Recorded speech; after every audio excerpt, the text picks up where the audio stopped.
Hey guys, welcome back to the channel. We've got a Queen Charge Lalo guide again for you guys. I know it's been a while, but yeah, I've got a Queen Charge Lalo guide for you guys, and the army link will be in the description. Here's what I have on my heroes in terms of the equipments as well as the pets that they have on each of them for your own reference. And just one small change, I've started taking a skeleton spell in my clan castle instead of just having 3 freezes, and that's about it. I guess let's just get into some attacks where I show you guys how you can break down different bases according to the weaknesses that they have, and easily get the QC Lalo going on a lot of different base styles. Alright, first base over here, and it's going to be a box base to begin with. I don't think the spell towers are correct. I believe this one is supposed to be a poison tower and this one is supposed to be a rage tower, but it's fine. The approach I'm going to tell you is going to make it such that it doesn't really matter too much, and you're going to see why very shortly. So the threats to the Lalo are primarily the scatter shots and the multi-infernos themselves. Of course, we have the enemy heroes as well, but remember that we have headhunters and we can easily take them out whenever we want. So we need to somehow think of a way such that we can either have a queen charge going to remove the sweepers easily to Lalo through this portion of the base, or we can maybe queen charge the area in front of the sweepers, or even like beside the sweepers, something like that, such that we can Lalo the area behind the sweepers. So you need to have some sort of interaction like that in Queen Charge Lalo. And over here what we're going to do is I'm going to exploit one weakness that is there, which is this enemy hero is literally on the edge of the base. So that's the same thing on both the sides actually, and we're just going to take that as a starting point for our attack, because as I mentioned, scatter shots are also a big problem for our Lalo. Not as much as like multi-infernos and of course the town hall itself, but we're gonna have to start from over here. Like, I'm just gonna start from over here and tell you why I'm doing this. So if I want to analyze how difficult it is to queen charge the area behind the town hall with the sweepers, it is pretty simple to do so, but once again, just notice like how much of the base you'll be leaving up. You'll still have scatter shot, multi archer towers, relatively not easily accessible multi infernos, and it is a little deep in the base. It is possible to Lalo through them, but I wouldn't exactly recommend it just because of the breadth of the base that your Lalo would have to probably cover. So I'm going to show you guys an interesting way I try to deal with this base, and you'll see it over here. I'm going to start this king over here. Notice how I start him when the enemy queen is standing outside the base, and I just immediately use his ability like that. So he kind of clears all of this out to make sure that the queen will walk to the right. And one more thing that is really good about this approach is he pulls the clan castle. He will always pull that clan castle, and he will always deal with it all by himself. And in the process of doing so, he removes not only this enemy hero that was standing over here, but also the multi archer tower that's usually over here in the original base, along with the clan castle and maybe even this one air defense for us, which is already good enough value. So now we've used this weird neat trick to kind of open up the flame flinger over here for us that can go on and get the scatter shot for us. There is no reason for my queen to really try to wall break into this area, because I can just let her keep walking over here. There's no reason for her to make her require those rage spells to deal with the ricochet cannon, when I can just dedicate a siege to do the same thing for me. So you can see over here, I've actually given her a double wall break, and she is all set to start going into these multi-infernos over here. That's right, like she has no resistance at all. This area is literally so free for her. So we're going to take full advantage of that. Like you can see, 30% of the base is down, and I still have all 4 of my rage spells with me. That is just so good. And now even the frozen value is it's still gonna help us preserve the rage spell over here. We really don't even need it just now, and you'll probably even notice this timing is very important. I started my royal champion early over here. I even gave an invisibility spell over here to redirect the queen into the base over here, and as I was mentioning, I still have 4 rage spells. So if my queen doesn't need them, feel free to give them to your royal champion, for example, because now she's going to walk into heavy damage over here. And this is also actually an example of why I carried a skeleton spell with me. That skeleton spell can provide some good distraction over here for the enemy royal champion, as well as that scatter shot over there. Plus, in general, it will tank a few beams of this multi-archer tower. I can't really get much better value from a skeleton spell than this over here, and it's more than enough, like along with that rage spell. So that's already so much of the base gone. Like, look, my queen is handling the multi-inferno core, the royal champion has handled this entire area. What's even left on the base, guys? It's literally done. It's just the town hall, and look at this area over here. There's no threats to the Lalo left except the town hall itself, and we have enough freezes. We have our warden ability as well. It's a done deal. There's no way this base is going to survive after that. So unluckily, I think my healers got targeted by the multi-inferno over here, and with the combination of the poison spell tower, my healers went down early. A little unfortunate, but it's fine. It's just not going to be an overkill attack anymore, but it is going to be a 3-star nonetheless. Like, I'm going to literally just throw in the rest of my rages that I had saved up, and yeah, after it's just a matter of cleanup. So one very cool thing we did on this space is we made sure our queen goes through no damage whatsoever. She took a very, very clean route through very little damage to easily snipe off all the threats that are there waiting in the core of the base for the Lalo, and that just works out so well for us, because like the king himself dealt with one of the enemy heroes and the clan castle. The queen is just casually marching through all the multi-infernos for us, and royal champion, of course, instead of providing the spells to our queen, I gave them to my royal champion this time, and I think it was a good allocation because she managed to clear this entire compartment. So yeah, one way or the other, just try to set up your queen charge Lalos, and I will definitely be showing you guys more creative ways of how you can set up your attacks so that you can make your Lalo very, very easy. So this is just the first one. We'll do 3 more attacks in this video for you guys. Second base, I'm sure, again, it's a base style that I'm sure people have seen many times before, and it is well distributed. It's an anti-2 style setup. We've got obviously a toxic core over here, but you notice like it's a very weird spread of defenses.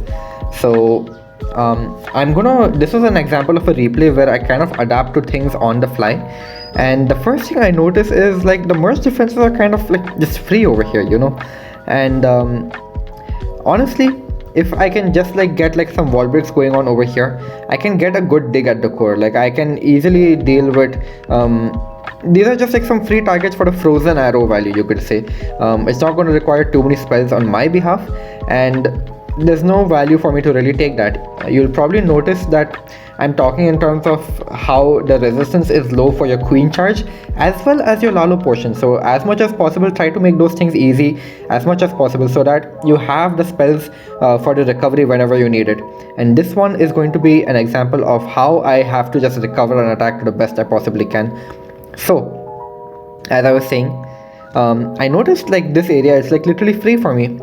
So what I can do is I can just have my king weave in through over here, and he can actually clear this area out while the queen is marching her way over here. And you know what this does? The king and queen actually will end up funneling each other very, very nicely. So now the king will actually start going from here into these X-bows over here for me, while the queen marches her way over here towards the core. And an additional benefit of doing this is probably the fact that now that the king is tanking in this area, why not just join with a royal champion as well from the top? So like this, you can make sure your heroes kind of interact with each other very, very well, and you can try to make sure that you can get the best value possible from all of them. So over here, sadly, I had to make my queen go to ability because rocket balloons were on her, and I did not place the rage in time. So the minions are gonna just last for a while. But look at this royal champion, like she's literally free. There's nothing that's gonna target her except maybe the super minion CC, but it's literally free because the king is just going to keep tanking for her, right? So now those guys are going to help out with the entire top half of the base over here. And so I was just thinking, like, there's nothing to stop the royal champion from grabbing a lot of value from the top of the base over here. And now the best thing I can do for my queen right now is look at all of this damage just waiting for her. So not only can I help her by reducing the damage for her, but I can also clear out these defenses over here to hopefully make sure that she stays in the core and grabs the town hall for us. So I'm just going to shift my focus away from my royal champion just for a little bit.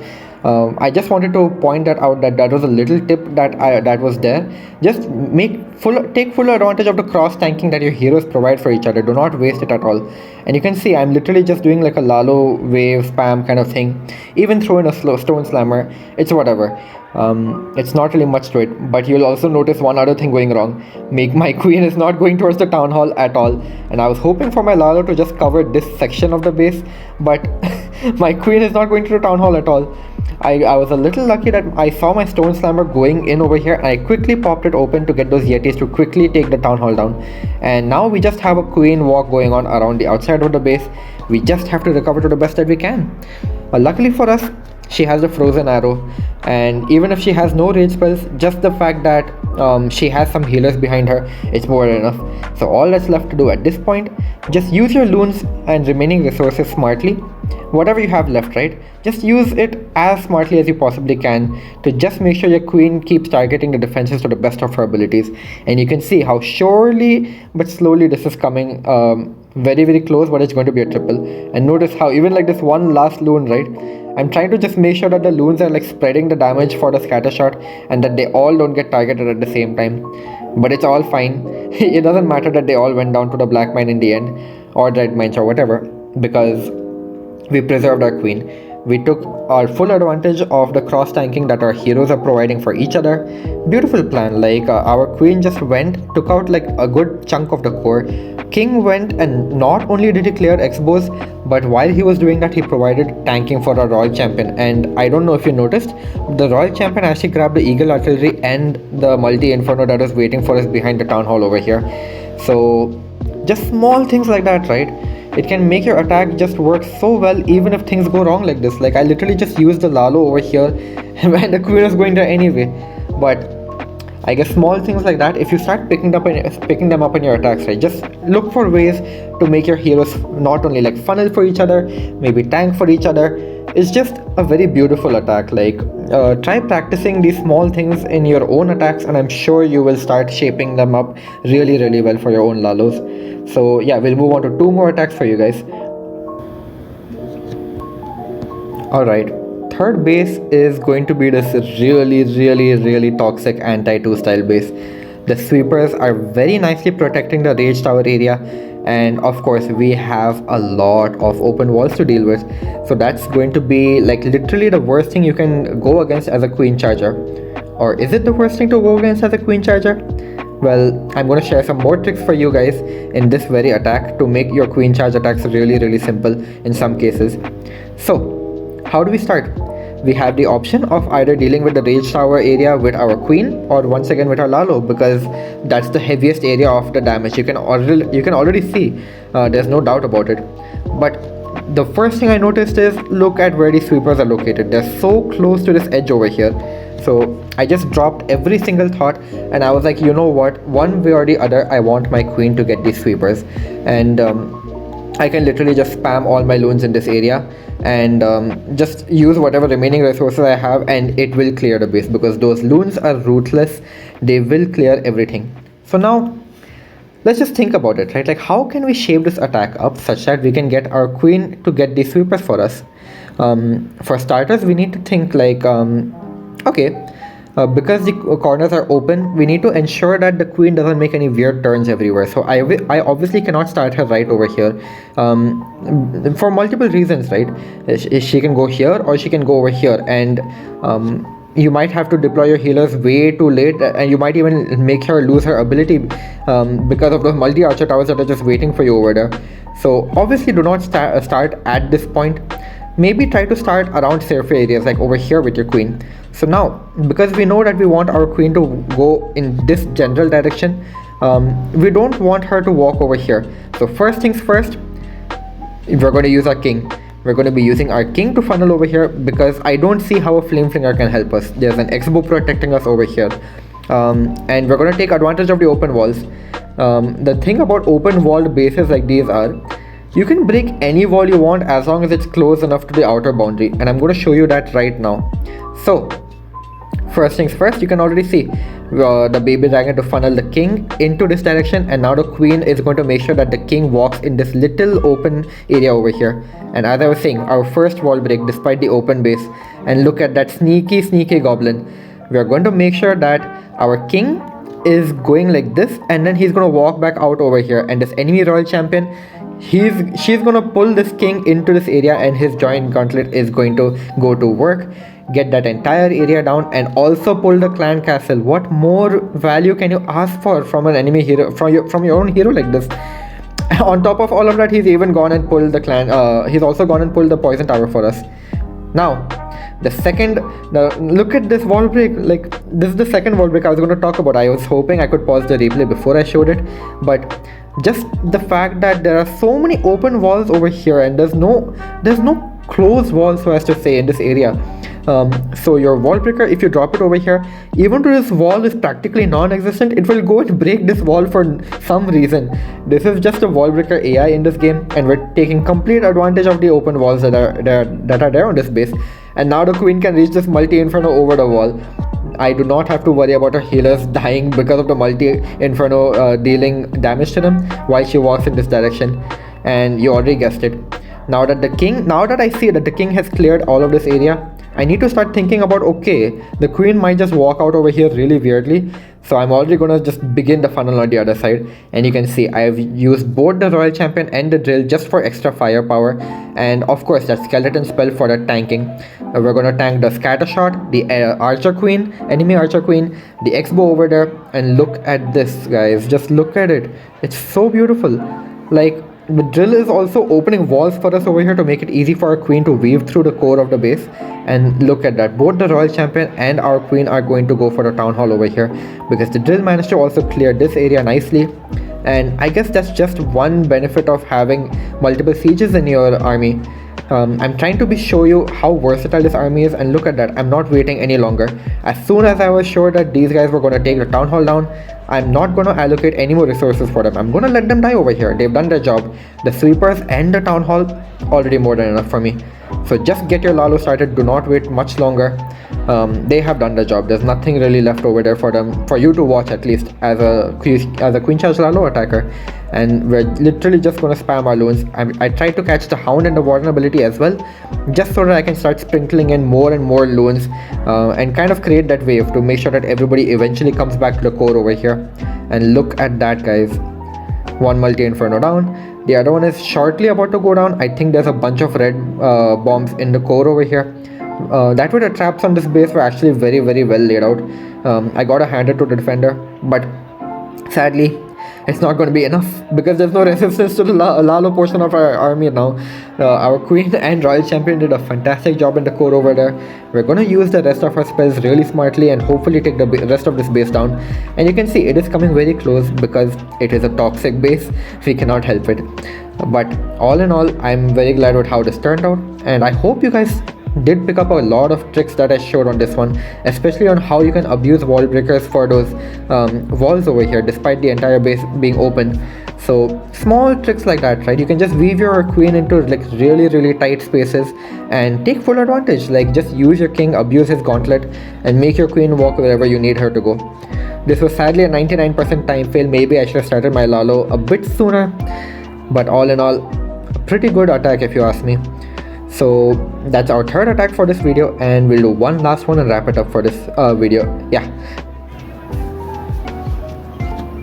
last attack in the video for you guys, and over here we've got another box base, and look at those rage towers. They are so toxic.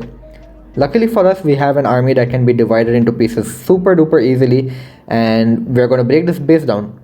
We start with where the weaknesses, like, or I should say, like, the places which are really threatening to the Lalo are, and I don't really need to specify it, but I guess you could say this multi-inferno is a problem because of the sweeper over here.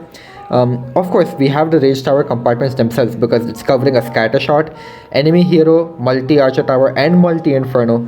So obviously very troublesome. And then we have the isolated town hall itself. So I guess that's 4 areas of the base that are really worrisome for us, and I'm here to tell you that one of these areas can be dealt with by your Lalo, because we have the Warden ability. So it doesn't matter which one you choose, all you have to make sure is that you need the least resistance possible. So now let's try to break this base down. Over here we have a sweeper, and that's one reason for me to not send the Lalo either over here in this area or over here for the town hall. So that's already cut out. That means I need to send the Lalo over one of these rage towers over here. There's no resistance in terms of sweepers. I can easily have a Warden ability cover a nice wave of loons just covering the entire area, and we should be good to go over there. So that's one of the rage towers that we've covered, and that's good for us. Now we need to think about where we want to queen charge. Should we be queen charging one of these areas, or should we be queen charging the rage tower? So I'm going to tell you that you should be queen charging the rage tower, and it's because what more are you going to really queen charge after you get value or either over here or over here, you know? At max you're gonna get the eagle and then the multi inferno. Sure, you'll get these enemy heroes, and then what? Your queen has nowhere to go. She is going to die over here. There's nothing more for her to do, and it's really not enough value to justify the fact that you're taking 5 healers for her. So I think you can extend the same logic over here. There's not really much else for her to do, and the sweeper is gonna keep annoying you, especially when you're fighting these defenses over here on the flanks like that. Sure, maybe you can use your king, your royal champion, but I don't think it's worth it. So all things considered, now the plan is gonna look like this. We are going to queen charge this rage tower, we're gonna Lalo this rage tower, and that leaves I guess 2 things left, right? We need to somehow deal with this area of the base and this area of the base, and rather than me talking about it, let me just show you what I have planned. We're gonna get a flame flinger moving. That's right. This is going to be a very, very passive area. It's not very threatening, right? It's so easy to access. It's literally on the edge of the base. So I thought, you know what, let me just get a nice flame finger moving in this direction while my queen tanks for this X-bow over here in this while moving in that direction, because I know that she's going to be going for this rage tower anyway. And notice I have the barbs and the archers over here tanking for this mortar for just long enough such that mortar will only get 1 shot off. And yeah, now the queen is moving into a very dangerous area. The best tip I can probably give you is do not focus on anything else. Just make sure that she has the funnel that she needs to get into this base, and make sure that she is not going to just die through ability. That is especially important because she has the frozen arrow and there's no health recovery. So you can see I'm being very, very cautious and just using my freeze spells because I know it's just way too much damage. Even with my own rage spell, it's not going to be enough. So yeah, now that this wall breaker is down, look at how late I started my king. I just ensured that she had a funnel to walk into this area, and then I did not do anything else except for focus on her. There is no need for me to even try to multitask over here. And now that I know my queen is safe because she has a frozen arrow and she has the access into this multi inferno, there's nothing for me to do. This is the time I will start my king. It is relatively much more chill. And you'll also notice I will use one more rage spell over here just to make sure I get the multi-archer tower down before I start dealing with the ice columns, and that is the end of the focus that I need to put on my queen. Now notice I started shifting my focus onto my king, so I'm going to give him the wall break that he needs for the town hall. So not only did he finish the funnel for the queen, but he is also en route to go and get the town hall for us. And that's how you should just think of how you can get that value you need from your own heroes. And look at this, one sneaky hog over here while either my king or my queen will be tanking the area. And that's just very, very small things that you can use to really help in your own attacks. So now look at how the base has shaped up. Flamefinger has done exactly what it promised it would do. Queen has managed to grab this entire rage tower, including the multi inferno. One hog rider and my king have managed to grab all of this. And now just look at what's left for our Lalo. This sweeper is not going to stop us. This is a perfect starting point for us. We even get early access into the enemy royal champion. So perfect use for our own headhunters as well. Very, very early warden ability, and we're just going to rage through. Once again, notice the hound is in the warden ability just so I can start some more loons like this and help the first wave of loons that I deployed just get into the core. And look at how overwhelming this is, guys. There's no way this base even stands a chance at this point. Like, my queen is still alive. I don't know, she's doing whatever queens usually do, and literally, like, what's left on this base? I still have my royal champ ability, and last thing that's standing is a monolith. There's nothing it's gonna do, absolutely nothing it's gonna do. I'm just sprinkling in whatever cleanup I have, and yeah, this is literally a done deal. It was a very, very, very nice Queen Charge Lalo. And yeah, just focus on, I guess, the tips that I tried to give you guys over here. There's a lot of different ways you can use this army. It is a very, very beautiful army. Using this is like drawing a piece of art. So I hope you guys did enjoy this one. Feel free to give me feedback if you have any, because Queen Charge Lalo is something I've been practicing very recently after moving from Zap Lalo. And yeah, that's about it. I'll see you guys in the next one. Peace.